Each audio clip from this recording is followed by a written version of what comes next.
नमस्कार। आज एक ऐसी कहानी में चलते हैं जहां दुश्मनी है, एक बड़ा ही रहस्यमयी हादसा है और वक्त में एक ऐसी छलांग जो हो ही नहीं सकती। मतलब सब कुछ एक साथ। तो जरा सोचिए, क्या एक रात में 5 साल का सफर तय किया जा सकता है? सुनने में बड़ा अजीब लगता है ना? लेकिन हमारी पूरी कहानी का राज बस इसी एक सवाल में छिपा है। चलिए, कहानी की शुरुआत ना सीधे इसके सबसे चौंकाने वाले हिस्से से करते हैं। देखते हैं कि आखिर हुआ क्या। तो सोचिए, दो ऐसे लोग जो एक दूसरे की शक्ल तक नहीं देखना चाहते, संतोष और मुस्कान। उनकी आंख खुलती है और वो एक ही कमरे में है। और कमाल की बात यह है कि यह कमरा उनके लिए बिल्कुल अनजान है।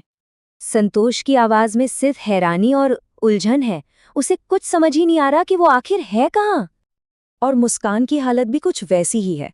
उसे लग रहा है कि कमरे की हर चीज जानी पहचानी है, पर ये यादें उसकी अपनी हैं ही नहीं। और इससे पहले कि वो दोनों कुछ समझ पाते, एक छोटी सी बच्ची भागती हुई कमरे में आती है और उन्हें मम्मी पापा कहकर बुलाती है। एक पल के लिए तो मानो उनके लिए सब कुछ रुक सा जाता है। आखिर वो यहाँ पहुंचे कैसे? इस सवाल का जवाब जानने के लिए हमें थोड़ा वक्त में पीछे जाना पड़ेगा। इस पूरे रहस्य की जड़ है 5 साल पहले की एक रात। तो चलिए वक्त में पीछे चलते हैं, उस शानदार बिजनेस पार्टी में जहां से ये सब कुछ शुरू हुआ था। ये पार्टी शहर के सबसे आलीशान होटल में हो रही है। हवा में कामयाबी और ऊंची ख्वाबों की बातें तैर रही हैं। यहाँ हर कोई बस अपने रुतबे और कामयाबी की बात कर रहा है। और इस पूरी महफिल के सेंटर ऑफ अट्रैक्शन आखिर कौन थे? वही हमारी कहानी के दो किरदार, संतोष और मुस्कान।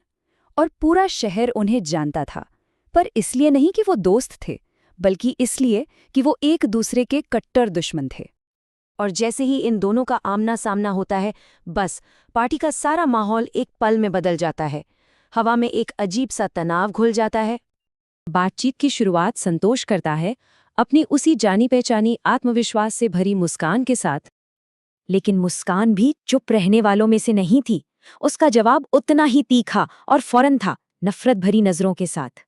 देखते ही देखते उनकी ये नोकझोंक इतनी बढ़ जाती है कि पार्टी में मौजूद हर किसी का ध्यान बस उन्हीं पर चला जाता है। और फिर मुस्कान एक ऐसी बात कह देती है जो आने वाले वक्त की तरफ एक बहुत ही भयानक इशारा करती है। बहस करते करते ये दोनों पार्टी हॉल से बाहर निकलकर होटल के स्विमिंग पूल के किनारे पहुंच जाते हैं। और फिर बस उसी पल में सब कुछ बदल जाता है। बहस, एक अचानक सा धक्का और दोनों का बैलेंस बिगड़ता है और वो सीधे पूल में। लेकिन रुकिए, कहानी यहाँ खत्म नहीं होती। असल कहानी तो अब शुरू होती है, जब पानी से एक अजीब नीली रोशनी निकलती है। वो नीली रोशनी उन्हें अपनी तरफ खींचने लगती है। उनकी आंखें बंद हो जाती हैं और बस घना अंधेरा छा जाता है। वो एक पल और 5 साल का फासला, वक्त में एक खामोश नामुमकिन सी छलांग। और इसी छलांग के बाद हम वापस ठीक वहीं पहुंच जाते हैं जहां से हमने ये कहानी शुरू की थी, यानी भविष्य में। तो अब सोचिए सिचुएशन क्या है। वो भविष्य में है, वो पति पत्नी है, उनकी एक बच्ची भी है, लेकिन उन्हें पिछले 5 सालों में से एक पल भी याद नहीं। सब कुछ ब्लैंक। दोनों बस एक दूसरे को देखते रह जाते हैं और उनके दिमाग में बस एक ही सवाल घूम रहा है, दुश्मनी की वो एक रात साथ जीने की इस पूरी जिंदगी में कैसे बदल गई। और यही सवाल उनके साथ साथ हमें भी सोचने पर मजबूर कर देता है कि आखिर वो नीली रोशनी, क्या वो बस एक हादसा थी, या फिर किस्मत का एक इशारा, एक मौका, दो दुश्मनों को अपनी कहानी फिर से लिखने का।